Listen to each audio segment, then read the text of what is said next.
a free 1-hour massage. So Draken, you could take the day off. You and Mitsuya can go bond. I'll play poker with them. It's actually funny because I don't know how to play poker. So, damn, I think I might lose. Yeah, I might. How unfortunate.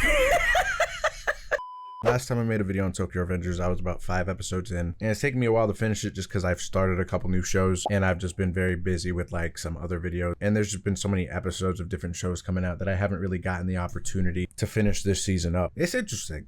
I don't know, I'm kind of like 50-50 with it, but if you haven't completely finished season 2 of Tokyo Revengers, obviously, if you plan on watching it, you could click off the video. Even if you haven't seen it and plan to watch it, you might as well watch this. But no, so where I initially left off, it was when Taiju was going to confess his sins, and Hakai was planning to get 40 to life. And Takamichi and them were grouping up with Kisaki and Hanma. And I already knew Kisaki and Hanma were gonna sabotage this shit in some way. And of course, once Takamichi enters the church, next thing I know, they're trying to do bondage with Shifuyu. And of course, Takamichi's trying to save the day. Try pulling one out of Naruto's book. Hakai, seriously, man, you don't have to do this. Do you realize what you're getting yourself into? Takamichi, I don't think you understand. If you get in my way, I'm slaughtering you as well. Hakai, you know that shit's cap. I understand how you feel. I really do. When Taiju was bullying me that day, I was thinking, why don't I just kill him myself? Save Hawkeye the trouble. I'll go to prison just to kill this nigga for disrespecting me. But then I came back down to earth, and you know what I said internally? I said, wow, Takamichi, you aren't a fucking idiot. And then Taiju pulls up in the prison. Hawkeye, one ear out the other.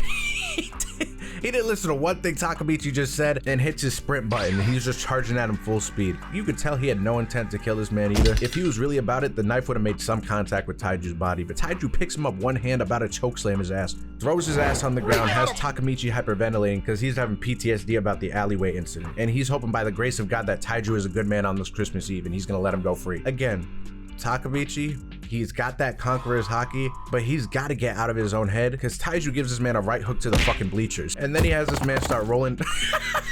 And he had him rolling away like a fucking tumbleweed. And we see him about to unload on Takamichi again, but then we got Yuzu from the flank. And see, Hawkeye's got to step the fuck up. Their parents gave birth to some special talents. And Hawkeye seems like the outlier because he's not doing shit. Because he's sitting here like a deer in headlights while Yuzu's trying to pull some shit off. And she stabbed the man in his spleen, unfazed. He has her set up. She's about to try to defend herself. No chance. And it's like, damn, Hawkeye. Like, it doesn't make sense. I'm not even gonna get myself worked up about it. But it's like, if I see my little sister getting manhandled, abused, whatever you want to call it, there's gotta be a breaking point. Nigga, you are in a gang. Play the fucking part. Like, what do you think because it's Christmas, Taiju gets a pass since he's a devout Christian and he's about to go pray this shit off? Put up your set and run the like, I'm done. Like, I've never seen some shit like, I've been to church. And obviously this is a different place. Infrastructure may be different. There is no shot on earth that this nigga is one-handed the seat borders. There's just no way. If we look at the statistics, it's probably a higher chance he's right-handed than left, and this is a left hand, but he's not even holding the shit in the middle. He's holding it like a sword at the end, and he just locked it. It doesn't even make sense. And Taiju takes off his shirt, pulls out the knife, and this man is so built that the knife barely even got an inch in him. And he's getting aggravated that Yuzu's calling him out for his antics right now. Did you deadass just try to kill your own biological brother? The one brother who slayed for this fucking family since day one? Did you really just try to kill me right now? You only work for yourself. You don't give a shit about us. You keep saying family, but I bet your dumbass doesn't even know the definition of that word. Because you're a goddamn monster. And that's how you know she's in the right. Because she's spitting game here on his ass. He just says, fuck the bullshit. He's like, you know what? You're right. You're not my family. And then he punches her again. It's anime villains like this that need to be evaluated mentally. Because he punches his sister. Takamichi's like, God damn, nigga. Like, that's a little too far. Starts praying to the Lord. He's like, Lord, please.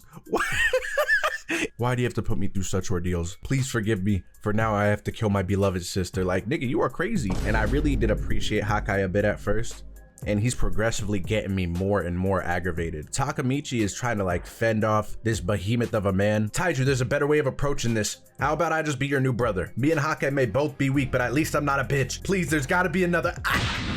This shit is starting to look like a Pokemon Go raid boss. Taiju launching Takamichi across the arena, picking up these church benches like they're interactable objects during a fight and using them as weapons. Yuzu is sitting here in the corner, panting, trying to get back into this, but she's already taken a beating. Hakai's sitting here in the corner, fist clenched like he's about to do some shit. I'm not even gonna quote the man because he was just spewing gibberish the whole time. I don't know what he was saying. Yuzu's out here fighting for her life, and then Mitsuya pulls up, helps Shifuyu out. Now we got numbers. Taiju's bluffing again with this shit. I've only been fighting at 70%. Shut that shit up. Mitsuya pulls up on him wanting work. Taiju, you're a bitch. Starts boxing him. doesn't really get much done. I'm not gonna lie. This is going back and forth, exchanging blows. Now, granted, his aren't as powerful, but I mean, you could only be so much of a tank, right? Taiju's shield is at least gone at this point. Like, we're into his normal health. And it's always the underlings, who, if they weren't in this game, they'd be flipping burgers. Mitsuya is already at a disadvantage by about 3 feet and a lot of girth, right? A lot. Man sneaks up behind Mitsuya with a steel pipe,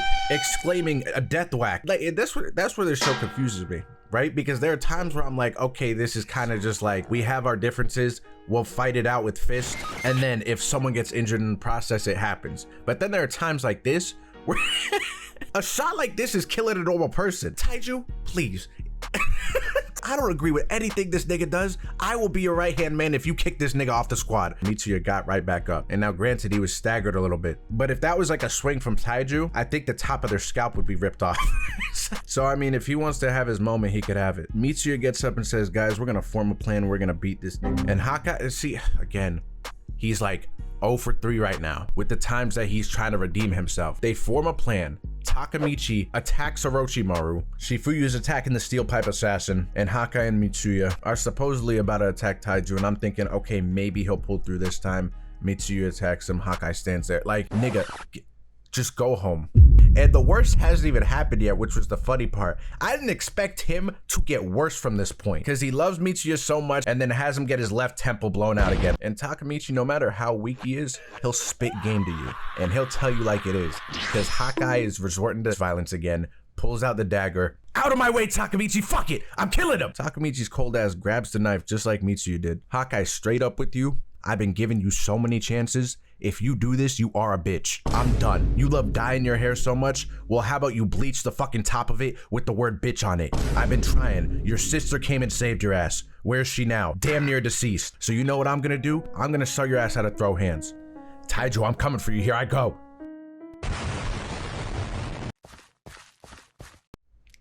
That shit was yummy. Let me get it again. Takamichi, stop. Why do you try so hard when you're so weak? Cause I'm him, Hawkeye. Simple as that. I don't think you'd know about this. And now Takamichi gets exposed as well. And it's what happened to Mitsuya, but this was an actual beatdown. And like with Mitsuya, Taiju was like smiling a little bit. He was getting a little concerned for his safety, but you could tell it's like he didn't necessarily feel threatened. With Takamichi, this nigga is mad. He's trying to fracture his skull and do some damage because of how Takamichi just keeps coming back, keeps dropping quotes after every 10 piece he receives. And if you really think about it, Taiju's the one actually getting exposed here on these holy grounds, committing this atrocious sin on Christmas. I mean, he's already like done, like his Christmas is over and there's really no coming back. I know, like, obviously you're supposed to pray and do whatever, but he's got about 5 sessions of praying to do at this point. And after this beatdown, this was attempted murder. So you better add 5 more sessions to that checklist and he should go to confession realistically. And I swear, like, Takamichi pisses me off, but he is cold as hell sometimes. He actually attacks Taiju, gets a shot off on the nigga, has the man take a knee. He was just resilient. I think his skull is made out of fucking titanium. I don't know how he's genuinely still standing. I really don't. Takamichi is still somewhat of the mind to where he could have dialogue and not be tripping on his words or anything. Turns to Hawkeye, starts spitting some poetry. Hawkeye, you realize fighting your hardest is not what's hard. Being all alone is what's hard. You could talk to me about anything. We are friends after all. And you better make this decision fast because you're cutting it close, because I'm not feeling very friendly with you. I'm not feeling very friendly with you anymore after this ordeal. So you better make this decision fast. He's finally here. He's arrived. The real Hawkeye, because he's been putting on a front and I've been seeing the intimidation in his eyes. He's been pissing me off. Been letting everyone fight for him, but this was the icing on the cake. Takamichi, I'm sorry, man. Everyone actually, I'm sorry because I'm a fucking liar. I told y'all boys I used to take beatings for Yuzu. It was the fucking opposite, man. I haven't done shit. And then of course everyone forgives him. And I mean, I already knew this, but it's clear that Yuzu should have been first division captain, the first female in I don't know if they have females in Toman or if that's against the rules. I don't know the rule book, but she should have been first division captain maybe when she was 10 years old taking these beatings. But of course he gets his little power boost now. Everyone's amped up and he's ready to throw down with Taiju. They start going at it. He's getting good hits in and he's he's up. He's eating shots, going back and forth. It's good. And Taiju's on this villainous shit again, man. God, must you continue to test me? He's calling to the he's calling to the Lord above to please help him. He punches Hawkeye, continues to keep the contact, and just drags his head into the basement. and almost flattens his skull. And I couldn't even tell you how Hawkeye was still up after that. And I know Takamichi's taking a beating, but he did not take one of those punches. And then we see the door open, Mikey pulls up. I'm like, okay, it's time. Finally, I've been waiting. Mikey comes in all jolly. I mean, of course, it's the jolliest time of the year. Why wouldn't he? Merry Christmas, y'all boys. He's not even acting himself. And Taiju has his place surrounded. So at this point when I'm watching, I don't know how Mikey got through his 100 soldiers. But as soon as Taiju sees him, he gives him one of his notorious out of nowhere right hooks. And after all this time, I still don't know how he does it. Standing at like 5'4", 130 pounds. Nigga resurrects from the dead. And Mikey might be the coldest new gen anime character, at least top 3. It's just the way he goes about handling business transactions, because it's like he gets up. That punch you gave me, that was a punishment to myself. And I swear Mikey is FTL. I think it's confirmed at this point because we get a flash of light. Taiju is on the ground. Stands up. You know what, Mikey? You're fighting 100 Black Dragon soldiers now. I'm sick of this shit. Coco, round up the cavalry. You have to realize I never lose to anyone, little boy. And this is where I got to the point where I'm like, okay, Mikey and Draken specifically may need to be moved to another show because I don't think there's a place for them in this realm. Taiju walks outside. Draken took on a 1v100. Draken took on the murder squad by himself. This whole fight was basically like a 7 versus 103. This is maybe the equivalent to the Warriors blowing a 3-1 lead. It was not even fathomable how they came out of this, not necessarily unscathed, because you know Takamichi is probably partially blind now. Hawkeye lost his credibility as a man. I mean, he was stepping it up a little bit at the end, I'll give it to him, but still, he's at the bottom of the barrel. I know McDonald's is hiring in these times, you might as well apply for manager. And Mitsuya may be on concussion protocol. And I know, and I understand Coco and whoever, I still don't know his name, and I don't even want to know his name, actually. So he could keep that to himself. That's not information I'm interested in. But they see their leader go down once and then they're piecing it. Can we please get a moment of silence for Taiju? I would say this back half of the season was very enjoyable for me. Like the first half, it was cool. But once this whole fighting incident started, from here on out, the rest of the season, it was a very enjoyable experience. And like Hina is rekindling with Takamichi and we get a little Draken and Mitsuya backstory. I didn't even know they were rocking the same tattoo. And they even knew each other like further back into the past. Like Draken brought Mitsuya over. They were chopping it up with the ladies, you know what I'm saying? And Draken was just telling Mitsuya like, yeah, when we play poker, they win, they give me 1,000 yen. And if they lose, then I have to give them a free 1-hour massage. So Draken, you could take the day off. You and Mitsuya can go bond. I'll play poker with them. It's actually funny because I don't know how to play poker. So, damn, I think I might lose. Yeah, I might. How unfortunate. And Mitsuya got kicked in the face because he accidentally disrespected their line of work, which they clearly don't want to do. But it's like, this kid's pushing 11 years old. You don't kick a kid in the face. You're already doing illegal work. And now this is just aggravated assault on a minor. They have a little meeting, has Hawkeye apologize. He brings in Coco and No Name from the Black Dragons to work under Takamichi. So I don't know if they're gonna try and sabotage him, if they're actually gonna protect him because they look up to him and they like the way he operates. I don't know. And the meeting's about to be adjourned, but then Mikey's like, listen, one more thing. Teta Kisaki. And this man is always so like happy to hear his name be called on from his supreme overlord Mikey. Yes, Grandmaster Mikey, how can I help you today? Pack of bags, you're taking a trip to anywhere but here. Cause you are expelled, nigga. Mikey, you're joking, right? Me and you were Why the fuck would I be joking? If you kick Kisaki out, I'm leaving Toman too. Is that really what you want? I'm taking all Valhalla with me too. This shit was getting too packed anyway. I actually have a couple extras in mind if you want to take them too. But it's like, Kisaki, don't be stupid now. You instigated this whole Christmas incident. Almost had Yuzu catch a case. I've turned a blind eye to your shenanigans for a long time now. Did this idiot think I wasn't gonna tell on his dumbass? Those boys tied me up and tried to get freaky with me. You're just a very unlikable character. Mikey, you're making a grave mistake. You wouldn't dare do such a thing. And you know what? Maybe I would have kept you in this gang if you got a fresh fade. But I know that's just never happening with that haystack on your head. Meeting adjourned. He had Kisagi hyperventilating, man. Mikey, please reconsider. Just stop for a moment, think about what you're doing. Everything that you've done so far, I've been helping out behind the scenes. So Mikey, please, just take my hand in marriage and we could take over the world together, sugar. And we can take over the world together, Sugar Plum. Me and you. What do you say? Well, you know what they say, Kisaki. What do they say, Mikey? Nah.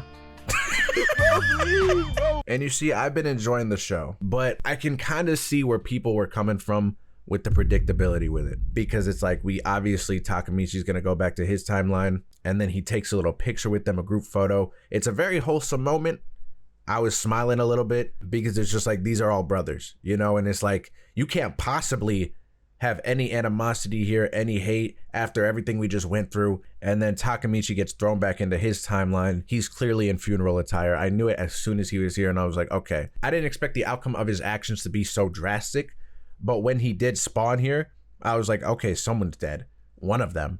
You know, and it happened to be Mitsuya, and I was like, oh, that's a surprise. Like, it really wasn't, though. But I did get a little surprised when Naoto pulled up to his apartment out of nowhere. He just happened to know where Takamichi was, and he was like, yeah, so basically the whole gang got murdered. He says that Mikey's wanted for the murders. Obviously Takamichi's not gonna believe it, but then we see that he was sent a letter from the Philippines, and Mikey told him not even 24 hours ago about the whole Philippines. Ever since he started time traveling, he probably hasn't heard the word Philippines one time. So he's looking at the letter, and it doesn't say who it's sent from, but it says it's Philippines. It's like he has to process who's it. He's like, damn, who this gets sent from? The Philippines? I don't know what the fuck the Philippines are. Mikey just told you about his brother who went to go get the engines from the Philippines. But Naoto, I guess maybe he had vacation time because they were able to drop every responsibility they had, went to the Philippines. He met Mikey. Mikey was looking cold. I'm not gonna lie, I like the short hair on him. And Mikey became like Kisaki himself. Like, and we're going through his flashbacks of him murdering these people. Like, he's wearing a button down with a tie, long hair and everything. Like, this is not Mikey attire. Why is he wearing this shit? He took this shit straight from Kisaki's closet. Murders Hawkeye, murders Draken, murders all of them, murders Chifuyu. Chifuyu was vouching for him. And I love Chifuyu, man. That nigga is a real one. He really is. Like, he is probably my favorite character because gun to his head, both situations he ends up smiling with Takamichi on his mind, and Mikey just slams the nigga down. He's just gun to his cheek. Mikey's sitting here crying. He clearly doesn't want to kill Takamichi. And then Spec Ops Naoto sneaks around the corner like he's on a Black Ops mission. Bop bop, two to the dome. Don't know how Mikey survived it though, because he's still talking. So it seems like Naoto needs to head back to training a little bit. It's somewhat of a sad moment, and you see the light glimmer in his eyes a little bit. Takamichi goes back to the past and he states that like he's gonna train now, and he's actually gonna try and like become somewhat of a reliable member of this gang, other than by the way he can like lead the pack and motivate everyone. Like, he wants to physically get involved, and he says he's not going back to the present until he becomes a leader of Tomon, like the leader of Tomon. So I feel like maybe he'll stay in this timeline now, because like him going back and forth the last couple times, I like it. But if it's done too much, and if it's done more than this, like if he goes back again and there's an issue after this, I feel like it's just gonna be overdone. And I don't know if we're in another part of Japan, but we're meeting this other gang, which they're rocking red. I like their attire, but their leader is the melanated Mikey. Same guy. It's basically the same guy. It's like his native cousin or something. I do like the earrings though. Those shits are cold as hell. But these guys are in a different city, Yokohama, and they get like all 300 of their gang members on the subway. I've never seen some loser activity like this. They infiltrated Tokyo as if they don't have to go home for dinner tonight. And they caught Akun lacking. They caught the rest of the boys lacking. Takamichi's about to get manhandled by like 30 dudes. Chifuyu comes in with the Superman kick and starts taking them down one by one. And Takamichi is carrying Akun on his shoulders, running away, and they can't even keep up. So they're a bunch of frauds, and they're having a little dispute. Takamichi's finally fighting for once, earning his stripes. They're obviously not doing any damage because it's 5 versus 1,000. And then Kisaki pulls up again for the season finale, says to Takamichi in the same fashion he did at the end of season 1, where Takamichi is standing under him, I bet you have no idea what's going on. Let the Kanto incident begin. It's clear as day to me now, and I think it would be stupid if it's not the case, that Kisaki can do the same thing Takamichi can do. I feel like he knows when Takamichi is going back and forth, or he maybe has, I don't know, he has some way of messing up the timeline in a similar fashion to the way Takamichi can fix the timeline. I think this season, it was very good. I enjoyed it a lot. I will say though that predictability of him going back and then the timeline being in shambles, it's like, I don't really want to see that again. I want to see him stay here and progress and really solidify like, okay, this is it. I'm gonna go back now and it will be fixed. As he said, I would like to see him stay in this past timeline until everything is set and matched. Kisaki's defeated in the proper way, I guess, other than kicking him out. Mikey is saying again, because it's like, really, if they were Mikey's friend, they would just send him to like, or at least get him a therapist, because he's dealing with a lot. It's clear as day. He's voiced it many times that he's dealing with a lot, and no one seems to like take that into consideration when he's beating down on niggas, almost killing them. But I'm sure I said in the first video, the opening and the ending, they were both great songs. I think for the animation, the show, it does what it needs to do. This video is really just like my overview of that second half. Like Tokyo Revengers to me is sort of like mindless fun. Like if you turn your brain off and you don't really think too much into it, it's like a great time. But when you start thinking about like, okay, this kid's gone back in time like 4 times and it still isn't fixed, and it's like, it's clear Kisaki has some sort of involvement into like the whole time travel thing as well. I might be wrong, but I mean, this is the second time now he's talking like he knows shit. But it's like, when you take all that out of the equation and you just watch it for what it is, it's a good show. I still enjoy it. I think the second season was just as good as the first, maybe if not better. If I were to rank this season as a whole, I would give it maybe like I think I would stick to an 8. Same as the first video, I think I would stick to an 8. I enjoyed it. I'm glad to see Taiju maybe changes his ways. It was fun to see Mikey go from Mikey the Invincible to Mikey the Maniac. It was fun. It was a fun season. I'm interested to see how and when season 3 comes out, if it does, where the show will go. I've heard people call it Disney Revengers, so I'm assuming not a lot of people die, but who knows? But yeah, without further ado, on to the next one. And yeah, that's it.